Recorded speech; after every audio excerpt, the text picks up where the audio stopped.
대법원 내규도 위반했습니다. 예단이 없다면 하기 어려운 도발입니다. 대법원 판례를 충실히 따른 원심을 대법원이 파기한 것입니다. 분명한 건 이 후보가 김문기와 골프를 치지 않았다고 말한 적이 없다는 사실입니다. 무엇보다 법률심인 3심에서 사실에 관한 판단을 했다는 점에서 법 위반 가능성도 있습니다. 사법부는 주권자의 시간을 존중하며 사법적 자제를 했어야 마땅합니다. 조희대 대법원장을 포함하여 유죄 의견을 낸 나머지 10명은 전원 윤석열 전 대통령이 임명한 사람들입니다.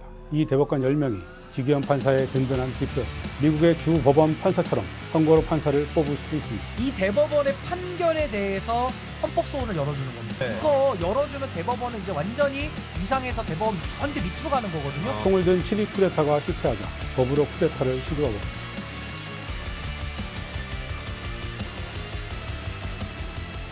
오늘은 안녕하시냐는 인사를 못 드리겠습니다.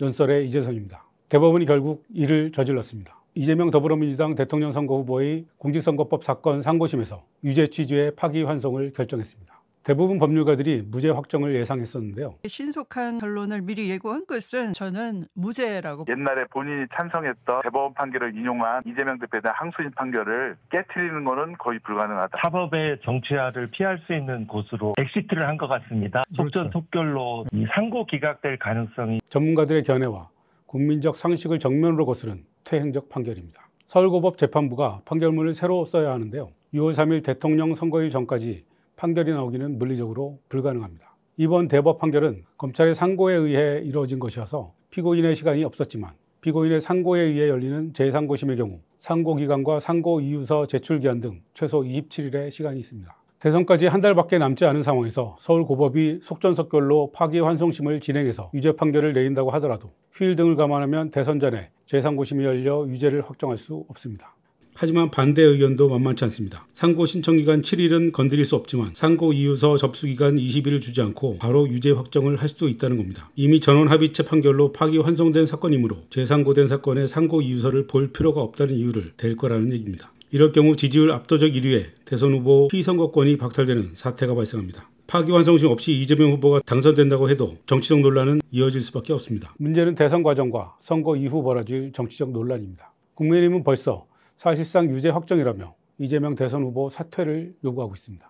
책임을 지고 후보직에서 즉시 사퇴하기 바랍니다. 책임 있는 정당이라면 조속히 후보를 교체해야 합니다. 스스로 후보직에서 사퇴할 것을. 현재 압도적 지지율 1위인 이재명 후보가 당선된다고 해도 논란은 이어질 겁니다. 이번 대법 판결의 성향으로 봐 대법원은 이미 진행 중인 재판에 대해서는 대통령의 불소추 특권을 인정하지 않을 가능성이 커 보입니다. 소추행위란 기소와 그에 뒤따르는 재판을 모두 일컫는 말이라고 보는 게 일반적인 견해인데 이번 판결로 정치 성향을 확실히 드러낸 대법원이 이를 인정하지 않을 것 같다는 말입니다. 이번 선거법 위반 재판 말고도 이재명 후보는 4개의 재판을 받고 있는데 이걸 그대로 진행할 가능성이 큽니다. 그러면 헌법 규정인 대통령의 불소추 특권의 해석을 둘러싸고 다시 한번 헌법재판소의 결정을 받아야 합니다. 대법원이 우리나라를 혼돈과 불확실성의 구렁텅이로 쑤셔 박은 것입니다. 대부분의 법률 전문가들이 대법 판결을 앞두고 무죄 확정을 예상한 근거는 그동안의 관행과 시간적 제한이었습니다.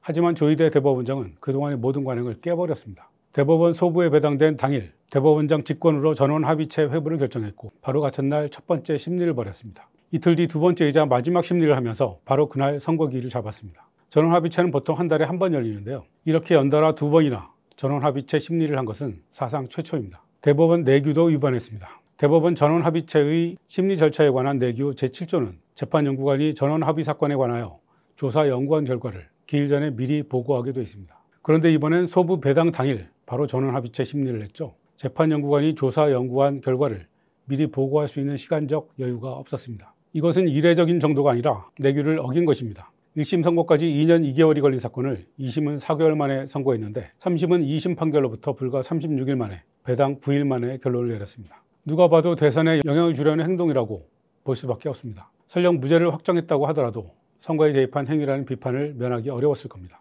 그런데 파기환송을 통해 국민의 주권에 대한 침해를 시도한 것입니다. 더구나 이렇게 짧은 시간에 2심의 무죄 판결을 완전히 뒤엎어 파기환송한다는 것은 예단이 없다면 하기 어려운 도발입니다. 조희대 대법원장이 취임 직후 공직선거법 사건 재판에 대한 법 규정에 따라 634 원칙을 지키라고 주문한 사실은 여러분도 알고 계실 겁니다. 하지만 이는 당선자에 해당하는 규정이라고 해석하는 게 법의 취지에 맞습니다. 법을 어기고 당선이 됐는데도 재판이 늦어져서 공직을 유지하는 기간이 길어질 경우 법의 효용성이 떨어진다고 볼 수 있으니까요. 하지만 이 사건 발언의 당사자인 이재명 후보는 지난 대선의 낙선자입니다. 최초로 633 원칙을 적용한 대상인 낙선자라니 여러분 동의할 수 있습니까? 더구나 마지막 3심은 3개월도 아니고 사실상 9일 만에 광속 결정을 내린 것입니다. 대법원 판결문은 1심 판결문의 논리 구조를 그대로 따릅니다. 이른바 김문기 몰랐다 발언 자체는 인식에 관한 것이므로 허위사실이라고 할 수 없다고 판단했지만 해외 출장 중 찍은 사진에 관해 발언하면서 제가 골프를 친 것처럼 이라고 말한 것은 허위사실 공표라고 규정했습니다. 다들 아시는 얘기겠지만 기억의 환기를 위해 다시 한번 보시죠. 국민의힘에서 4명 사진을 찍어가지고 마치 제가 골프를 친 것처럼 사진을 공개했던데 제가 확인을 해보니까 전체 우리 일행 단체 사진 중에 일부를 떼내가지고 이렇게 보여줬더군요. 이거 조작한 거죠.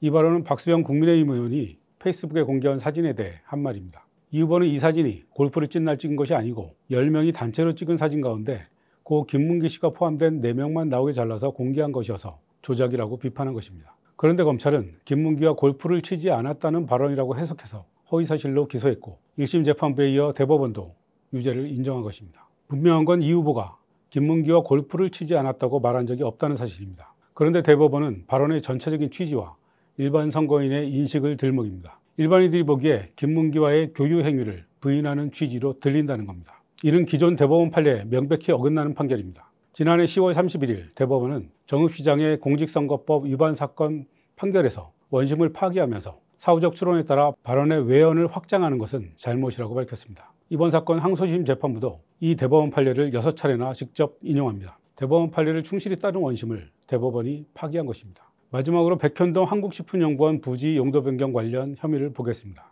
이른바 국토부로부터 협박받았다 발언입니다. 이 대목도 기억이 희미하실 테니 다시 한번 보겠습니다.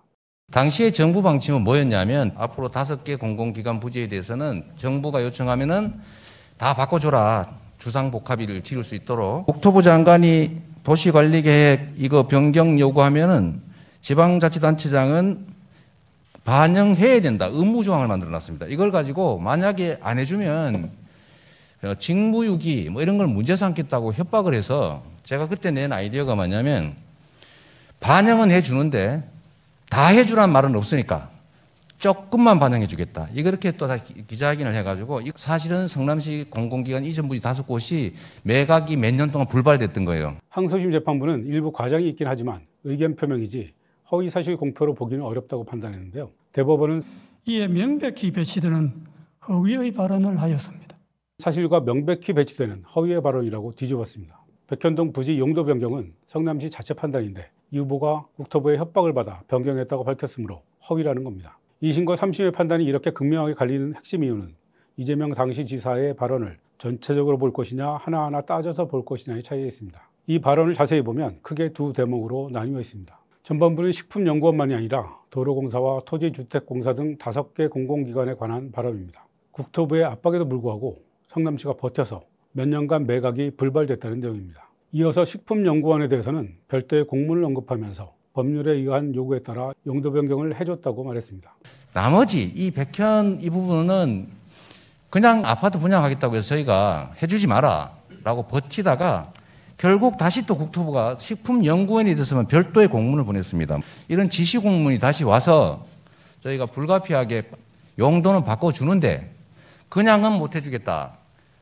공공기여를 할 거를 내놔라 해서 저희가 약 8,000평 정도의 R&D 부지를 저희가 취득했습니다. 의무조항에 관한 발언은 용도 변경을 해주지 않았다는 말을 하면서 나온 것이고 식품연구원 용도 변경과는 상관이 없는데도 검찰은 중간을 생략하고 앞뒤를 이어붙여 의무조항 때문에 용도 변경해줬다고 짜깁기 해서 기소했고 대법원이 이를 받아들인 것입니다. 이건 사실관계를 비튼 것입니다. 처음에 성남시가 박근혜 정부의 압박에도 불구하고 식품연구원을 포함한 5개 공공기관의 용도 변경을 거부하고 몇 년간 버틴 건 명백한 사실입니다. 해당 부지의 대기업 본사나 R&D 센터처럼 고용을 창출하는 시설을 유치하길 원했기 때문입니다. 그런데 몇 년의 시간이 흐르면서 이런 조건들이 무르익었고 다른 공공기관 부지와 마찬가지로 백현동도 R&D 부지를 확보하는 조건으로 준주거지역으로 용도를 변경하게 된 것입니다. 검찰의 기소와 대법원 판결은 이런 사정 변경을 일부러 무시한 것입니다. 어떠십니까? 정말 이연령 비연령 판결 아닙니까? 1심과 2심, 3심의 판단이 이렇게 극단적으로 갈리는데 대법원이 이렇게 급하게 사상 초유의 속도로 재판을 진행해 선거에 영향을 줘도 되는 건가요? 게다가 얼마 전 있었던 대법원 판결까지 뒤집으면서요. 법의 안정성을 흔들고 사법의 정치를 끌어들인 최악의 판결입니다. 무엇보다 법률심인 3심에서 사실에 관한 판단을 했다는 점에서 법 위반 가능성도 있습니다. 선거법으로 후보자의 말을 규제하는 이유는 대법원이 밝힌 대로 후보자의 공직 적격성에 대한 선거인의 정확한 판단을 그르칠 우려 때문입니다. 주권자의 판단을 보장하기 위한 것입니다. 사법부는 주권자를 대신해 그 말이 처벌할 정도인지 아닌지를 결정하는 것입니다. 그런데 1심과 2심 결론이 극명하게 갈린 데 이어 대법원에서도 다수와 소수 의견이 정반대로 갈렸습니다. 이런 사안이라면 주권자의 판단을 존중하는 게 우선입니다. 그동안 1, 2심 재판을 국민이 지켜봤고 이에 대한 국민의 판단은 지금 이 후보가 받는 정치적 평가에 반영되어 있습니다. 허위사실 공표죄를 확장할 경우 검찰이 선택적 기소로 야당 탄압에 악용할 여지도 있습니다. 더구나 지금은 대선이 한 달 앞으로 임박한 시점입니다. 새로운 권력을 창출하는 고도의 정치적 과정이 이미 시작됐습니다. 특히 이번 대선은 내란을 극복해 조속히 나라를 안정시켜야 하는 비상한 상황에서 치러지는 대선입니다. 선출되지 않은 권력인 사법부가 여기에 끼어들어 영향을 미치는 건 대의민주주의 원리에 어긋납니다. 사법부는 주권자의 시간을 존중하며 사법적 자제를 했어야 마땅합니다. 이훈구 대법관과 오경미 대법관의 소수 의견이 이 점을 통렬히 지적합니다. 설령 그 혼재 영역에서 이루어진 사법적 판단이 법적으로 정당하더라도 정치 집단 사이의 이해관계가 첨예하게 대립하는 사안에서는 법원이 선거에 개입하였다는 비판에 놓이게 될 우려가 있다. 정치적 발언에 대한 법원의 법적 평가는 이를 수긍하는 국민들과 그렇지 아니한 국민들 사이에 새로운 갈등과 분란을 촉발할 수 있다. 이번 대법원 판결을 사심 없는 공정한 판결이라고 믿는 국민은 많지 않을 겁니다. 선거법 재판을 조속히 매듭짓겠다는 대법원의 명분과 달리 되레 혼란만 가중시킨 셈이 됐습니다. 대법원의 무리수로 이제 사법부에 대한 신뢰는 돌이킬 수 없는 수준까지 무너질 위기에 처했습니다. 판결에 참여한 대법관 12명 가운데 무죄 취지의 소수 의견을 낸 대법관은 단 2명입니다. 둘 다 문재인 전 대통령이 임명한 사람입니다. 조희대 대법원장을 포함하여 유죄 의견을 낸 나머지 10명은 전원 윤석열 전 대통령이 임명한 사람들입니다. 대법원 판결로 한 가지 깨달은 사실이 있습니다. 지규현 판사가 내란 우두머리 윤석열의 구속을 취소할 수 있었던 배경을 알게 된 것입니다. 이 대법관 10명이 지규현 판사의 든든한 뒷배였습니다. 형사소송법을 일부러 잘못 해석해 구속기간을 날이 아닌 시간으로 계산하는 만행을 저질렀는데도 사법부가 조용한 이유가 있었습니다. 조희대 대법원장은 12.3 비상계엄 선포 때도 아무 말도 하지 않고 침묵했습니다. 전직 대법원장을 포함해 판사들까지 체포 대상으로 노상원 수첩에 등장하고 서울 서부지법에 폭도들이 난입해 건물과 집기를 부수고 영장 판사를 잡겠다고 소리치고 다녔는데도 유감 표명 한 번 한 적이 없습니다. 그런데 이제 와서 대선에 개입하겠다고 작심하고 달려든 것입니다. 철두철미하게 정치적인 판결입니다. 이들 대법관 10명이 마치 국민을 향해 그래서 너희들이 어쩔 건데 라고 노려보는 것 같습니다. 윤석열 탄핵 헌법 심판 과정에서도 사법개혁 필요성이 제기됐었는데요. 이제 더욱 본격적으로 목소리가 터져나올 것입니다. 벌써 대법원 판결에 대해 헌법재판소에서 한 번 더 판단을 받을 수 있도록 불복 절차를 두자는 주장도 나옵니다. 미국의 주 법원 판사처럼 선거로 판사를 뽑을 수도 있습니다. 법원에서 가장 아픈 부분이 뭔지 아십니까? 뭐예요? 지금은 대법원이 3심을 하잖아요.